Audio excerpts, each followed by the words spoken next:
بسم اللہ الرحمن الرحیم۔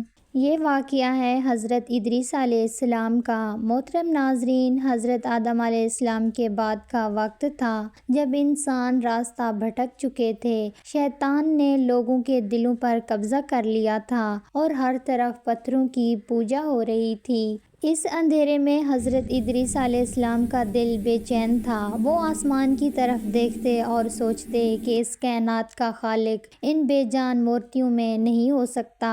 وہاں کھڑے چند لوگوں نے آپس میں گفتگو کی، دیکھو ان ستاروں کو، ہاں یہ پتھر خدا نہیں ہو سکتے، کوئی تو ہے جو ان کو چلاتا ہے۔ انہوں نے حق کی آواز بلند کی۔ پہلے 7 دوست ان کے ساتھ ملے، پھر تعداد بڑھی اور 70 ہوئی، پھر 700 اور آخر میں 1000 لوگ جمع ہو گئے۔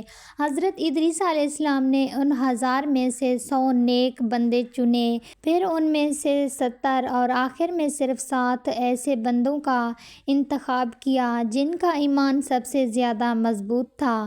آپ نے ان 7 سے فرمایا کہ ہم آسمان کی طرف ہاتھ اٹھا کر دعا کریں گے اور باقی لوگ آمین کہیں گے۔ جیسے ہی ان 7 بندوں کے ہاتھ فضا میں بلند ہوئے، آسمان سے وحی نازل ہوئی اور پھر حضرت ادریس علیہ السلام کو نبوت عطا کر دی گئی۔ وقت گزرتا گیا۔ اس وقت کا بادشاہ بہت ظالم تھا۔ ایک دن وہ ایک باغ سے گزرا جو ایک غریب مسلمان کا تھا۔ وہ باغ اتنا خوبصورت تھا کہ بادشاہ کی نیت خراب ہو گئی۔ اس نے فوراً کہسان کو بلایا، منہ مانگی قیمت لو، یہ زمین مجھے دو۔ کہسان نے انکار کرتے ہوئے کہا، بادشاہ یہ میرے بچوں کا رزق ہے، میں نہیں دے سکتا۔ کہسان کا انکار بادشاہ کی انا پہ لگا۔ وہ غصے میں بولا۔ اس کی بیوی یعنی ملکہ نے اسے دیکھا تو ایک منصوبہ بنایا، تم بادشاہ ہو کر اداس ہو، وہ زمین تمہیں ضرور ملے گی۔ بادشاہ نے کہا، لیکن وہ کہسان نہیں مانتا۔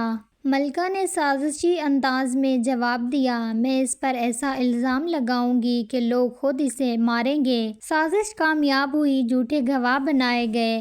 اس کہسان کو بے دردی سے شہید کر دیا۔ بادشاہ نے زمین پر قبضہ کر لیا۔ اس ظالم پر اللہ کا قہر ٹوٹا۔ اللہ نے حضرت ادریس علیہ السلام کو وحی بھیجی کہ جاؤ اس ظالم کو میرا فیصلہ سنا دو۔ حضرت ادریس علیہ السلام اکیلے بادشاہ کے دربار میں پہنچے۔ بلند آواز میں فرمایا، اے بادشاہ، اللہ پوچھتا ہے کہ تم نے نہ صرف میرے بندے کو قتل کیا بلکہ اس کی زمین بھی چھین لی۔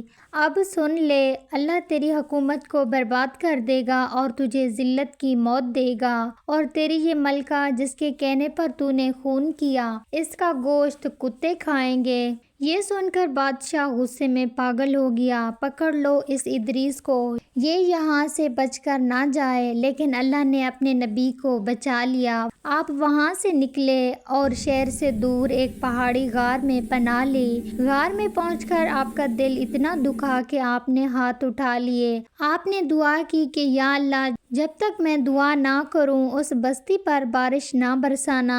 اللہ نے دعا قبول کی۔ جہاں حضرت ادریس علیہ السلام غار میں عبادت کرتے، وہاں فرشتہ روزانہ جنت سے کھانا لاتا۔ ادھر بستی میں اللہ کا قہر ٹوٹا۔ پہلے وہ بادشاہ ایک گندی بیماری میں مبتلا ہو کر مر گیا۔ وہ ملکہ جب محل سے باہر نکلی تو آوارہ کتوں نے اسے کھا لیا، لیکن قوم پھر بھی نہ سدھری۔ ایک نیا بادشاہ تخت پر بیٹھا جو پہلے سے زیادہ ظالم تھا۔ اس کے دور میں بہت زیادہ قحط ہو گیا کہ 20 سال گزر گئے، نہریں سوکھ گئیں، لوگ ہڈیاں بن گئے۔ لوگ تنگ آ کر محل کے باہر جمع ہو گئے، ہم بھوکے ہیں، ہمیں اناج دو۔ یہ سب اس بادشاہ کی نحوست ہے۔ غار میں کھانا آنا بند ہو گیا۔ بھوک کی شدت میں حضرت ادریس علیہ السلام شہر آئے۔ ایک بوڑھی عورت بیٹھی تھی جس کے پاس صرف 2 روٹیاں تھیں۔ آپ نے کھانے کا سوال کیا۔ عورت نے کہا، میرے پاس صرف 2 روٹیاں ہیں، ایک میری اور ایک میرے بچے کی۔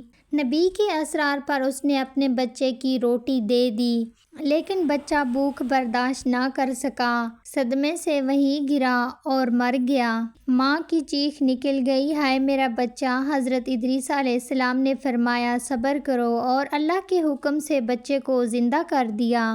عورت پہچان گئی کہ یہی حضرت ادریس علیہ السلام ہیں۔ اس نے شور مچا دیا، لوگو ادریس واپس آ گئے۔ پورا شہر دوڑتا ہوا حضرت ادریس علیہ السلام کے پاؤں میں گر پڑا۔ اے اللہ کے نبی، ہم پر رحم کریں، دعا کریں۔ حضرت ادریس علیہ السلام نے فرمایا، جب تک تمہارا وہ نیا بادشاہ اور تم سب ننگے پاؤں میرے پاس نہیں آؤ گے، دعا نہیں ہوگی۔ لوگوں نے بادشاہ کو کہا، لیکن وہ اکڑ گیا۔ 40 سپاہی بھیجے گئے، لیکن حضرت ادریس علیہ السلام کی بد دعا سے وہ سب کے سب وہیں ہلاک ہو گئے۔ عوام نے محل گھیر لیا۔ بادشاہ، ضد چھوڑ دیں ورنہ عوام ہمیں مار ڈالے گی۔ آخر اس دوسرے بادشاہ کا غرور ٹوٹ گیا۔ وہ ننگے پاؤں حضرت ادریس علیہ السلام کے سامنے آیا۔ حضرت ادریس علیہ السلام نے ہاتھ اٹھائے، فوراً بادل امڈائے۔ 20 سال بعد ایسی بارش ہوئی کہ مردہ زمین پھر سے سیراب ہو گئی، قحط ختم ہو گیا۔